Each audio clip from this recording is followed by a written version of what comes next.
I believe that you will have multiple careers in your life, and I believe that that's okay. I'm not sure I like the word career. I'm more about a pursuit of passion, like what floats your boat at that moment in your lifetime. And if you're not doing that thing, what are you doing?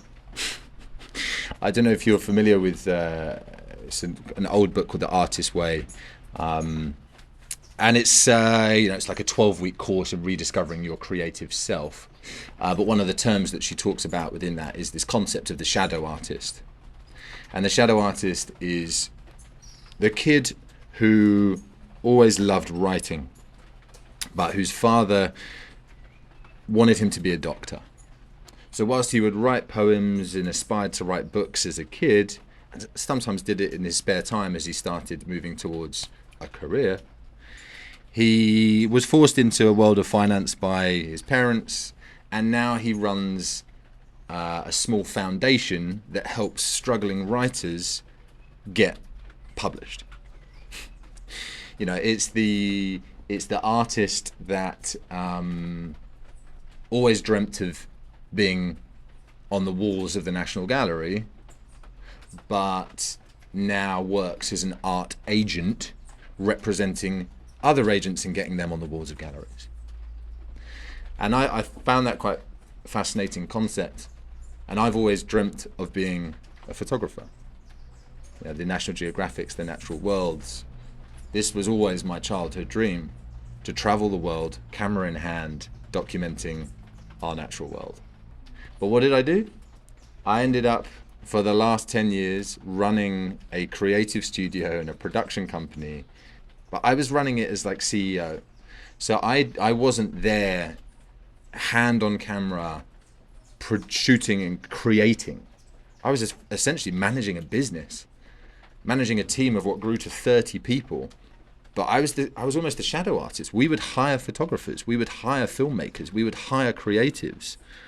And I would often come back from my travels every year and say, I don't want to do this anymore. I'd get that little bit of clarity. The longer I was away each time, the more clarity I would get. And I remember I came back one year and I said, I don't want to do this anymore. Because I'm on the other side of the world exploring what feels like another world. If I'm in London for 11 years, 12 years, whatever it is, and then you get these snippets of other places, but then you're back 90% of your time, you're in one office, in one building, in one area of one city, in one part of the world. Fuck, it's like I'm in jail. I need to break free.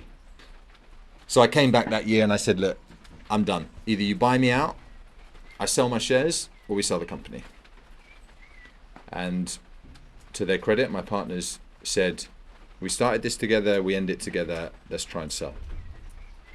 Now, let me tell you, selling a company is not that straightforward.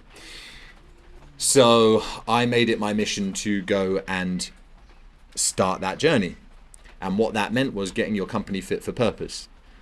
And so I recruited specialist advisors, we restructured teams, we put a 5-year exit plan in place. And I got to about year 2 or 3 of that exit plan, and COVID hit. And wow, the pack of cards tumbled in Q1 2020. It was unbelievable. We were set for our biggest year ever as a business. We had events happening at the Olympics, at the Champions League final, all over the world. We were on track for our biggest year ever. And then it just, over the course of 1 or 2 weeks, the whole world shut down. And that was heartbreaking on many levels, because this thing that you'd built with this vision of one day turning it into something so good that someone's going to give you so much money for it that you're going to be completely free, just fell to pieces. And I had to go in on a Monday morning meeting. We had an all-staff meeting at 10 a.m. every Monday. And I had to lay off the entire company in that one meeting. Everything that I'd worked for just disappeared. Everything. The last 10 years. Now, no one wants to buy an events company in COVID. Right? That ain't happening. So your exit plan's out the window. It was going to take us 2 or 3 years to get back to where we were pre-COVID. And then we'd have another 5-year plan after that. So I've got an option of 10 years before I can get to the point where I wanted to get out. And I wanted to get out years ago. So I cut my losses. And I said, now's the time for me to go. That was a very, very, very difficult decision to make. And I walked away with essentially nothing. You know, there was a small payout, but the business had no money, which is why we had to let everyone go.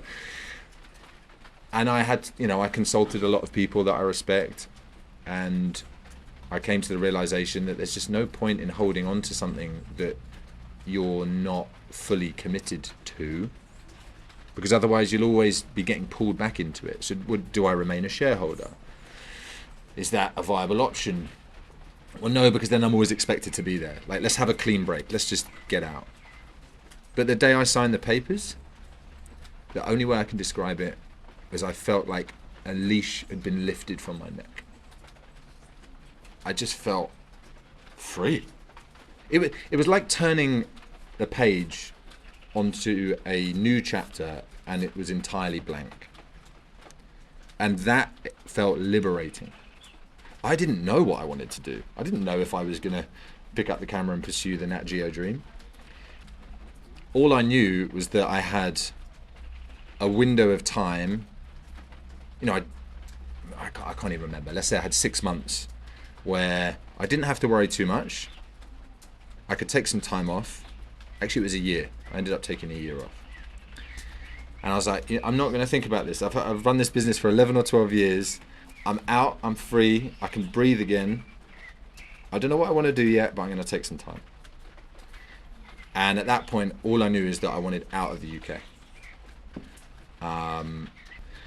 One of the things that I liked about Portugal is that the lifestyle that you could have for the equivalent of London living or wages was significantly higher. There was a term that I heard recently which really resonated with me, and that was, how can you turn surviving into truly living? And I think that's a very interesting statement to play with, because I always thought that I had to have more in order to survive, in order to live, right? But actually, as long as your basic needs are met, Maslow's hierarchy of needs, right? Basic needs met, roof over your head, food, environment, that can often be enough. So I've gone from CEO of a 30-person company, traveling around the world, nice cars, nice holidays, whatever, to just me and my backpack and my camera gear, traveling around, snapping away, like hustling it, just trying to like do contra deals and get, give me some accommodation and food and I'll take some photos for you, or just whatever it is. I have days I'm like, what the fuck am I doing? This is so different to the life that I've had for the last 12, 13 years. But I'm in the right place. I can just feel it. There's often times in life where you hit crossroads and you have multiple roads available to you. And I don't think there's any wrong road to take, because I believe that from every experience there's a gift and a lesson that will go on to shape you in your future. If I hadn't have run that business for 10 years, there is no way that I would understand the world of brand and marketing and content and business the way I do.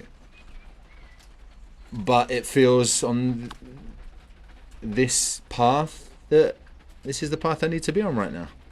And it's not a very, it's not a motorway. It's not very smooth tarmac. It's rocky and it's a hike, and you're kind of up and down and you're on the crater's edge, but that's what I want. That's what I'm after, that adventure.